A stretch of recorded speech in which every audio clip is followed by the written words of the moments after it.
This is the Lone Crater YouTube. We hope this video helps.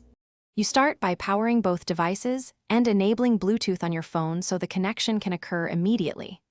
Once done, place earbuds in pairing mode, hold the button or open the case depending on model, so they broadcast a signal. Make sure your phone's Bluetooth is scanning and the screen stays active. This prevents timeouts. You want the phone to detect the earbuds quickly, which is why visibility and unlocked access matter before moving to the next step.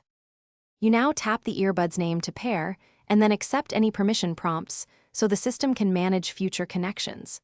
If the phone offers an auto-connect or trusted device option, enable it.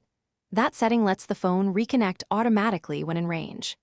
Make sure firmware updates are applied because updates often fix reconnection bugs. Once paired, test by turning Bluetooth off and on again to confirm the device returns without manual pairing. Then proceed. You finish by setting the earbuds as the default audio output so apps route sound automatically. Make sure the earbuds are stored in their case when not used.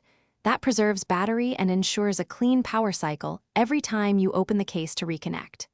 If automatic pairing fails, forget the device on your phone, restart the phone, then repair. This clears ghost profiles and often solves stubborn reconnection issues. Use this one troubleshooting tip before deeper diagnostics. Thanks for watching. Consider subscribing if we helped you.